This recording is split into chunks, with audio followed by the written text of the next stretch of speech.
Hi, can you hear me? Yeah, hello. Hey, Jerry, how you doing? Hey, pretty good. How are you? Not too bad, man. Not too bad. Can you hear me all right? Yeah. Can you hear me? Yeah, I can hear you just fine.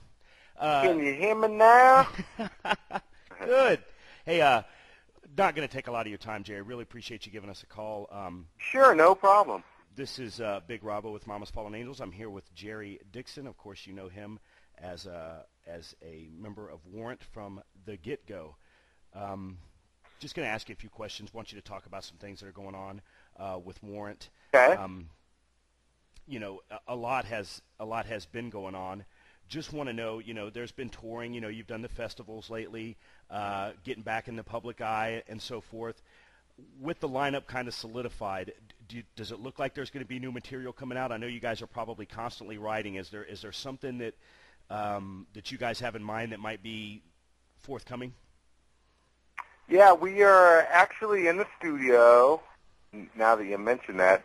We're actually doing a new record. We're going to do 7 of the old songs and 7 new songs, and we're going to put it all on one record.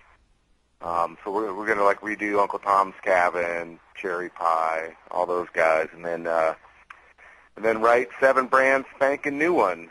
So it'd be kind of a cool way for the old fans to hear those songs that they like, as well as be introduced to some newer stuff. Right. And speaking of the lineup, Jerry, like I said, and you know, it's been well documented, the lead singer situation, and I know you guys are probably just sick. What are you talking about, man? I know you guys are so sick of talking about it. I want to take kind of the spotlight off of that and put it on Robert, and just what he's meant coming into the band. Everything that I've read has just been overwhelmingly positive. Talk a little bit about having Robert with the band, who actually has been a friend of Warrant for a long time. Yeah, it's just finally there's just no more stress. It's hard to explain. You know, we've had such an issue with that position, you know, and besides the fact that he's just a real musician, and that we were really lacking that, and that's if you're going to have a problem or something, that's not the thing to do, is to be a singer, Yeah. Be a guitar player, a drummer, because that's very physical. It's Right. all your body, and the more you thrash yourself, the worse that job gets, So moving forward, we had known Robert, and Joey and I bumped into him at Rocklahoma last year, and we were having all kinds of problems again. It was like, like our 9th show, reunion show, so to speak, it was just a nightmare. It was a complete meltdown, and we bumped into Robert, and at different times, Joey and I did, and we both ended up getting his number. We're like, you remember Robert? And I'm like, yeah. He goes, yeah. We both said, I got his number. Yeah. So it was kind of a trip. So we, I think the week after that, we flew him to L.A., and we played I Saw Red and said, you're in the band. Right. Like, Yeah. shit. We got goosebumps, and that was it. Right, and doing some research for the interview today, Jerry, rebirth was a word that was thrown around a lot, and I think that's probably pretty accurate. Yeah, definitely. It's just when you eliminate all those issues, you are kind of reborn, and you're more focused on doing writing and being productive than doing damage control. So things look good. We managed to secure William Morris Booking Agency, which is it's a big deal. So they're the big so dogs. that's cool. Yeah. So they obviously see the potential in the band, and so we're just we're glad we had one damn year without any frickin' problems.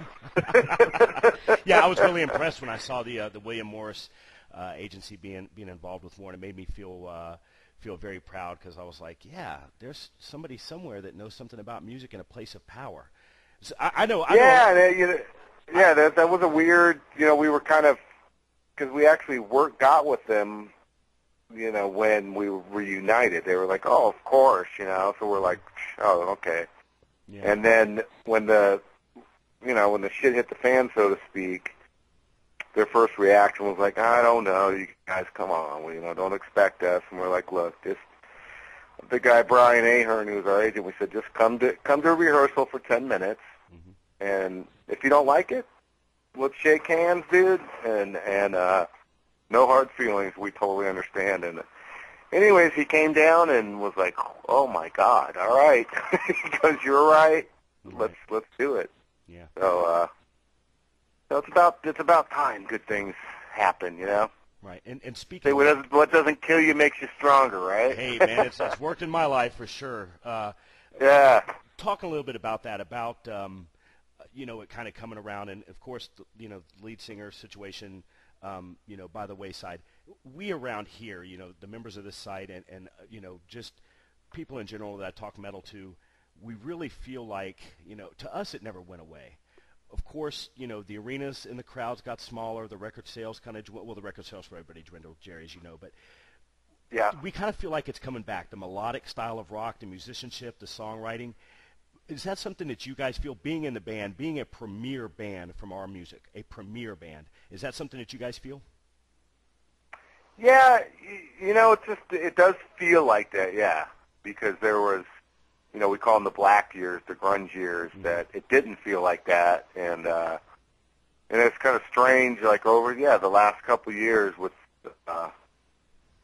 bands like Foreigner and Warrant and Styx and Skid Row and stuff, it's like, we're still viable. It's like, there's still a market for that. There's still, sometimes we do arenas. Sometimes we do 2,000-seaters. But, yeah, I think people kind of figured out through, different trends that this is just a good time. It's a fun outlet.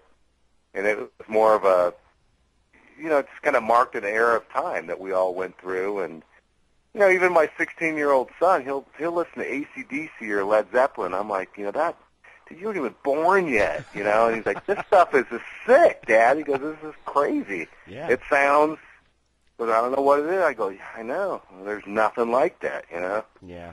And I feel bad for the younger generation. I mean, you've got a 16-year-old son. I don't have any children, Jerry, but I feel bad for him because I'm like, man, you guys really missed out. I guess they get youth and exuberance, and we get experience and creaking bones, but at least we heard some damn good rock and roll.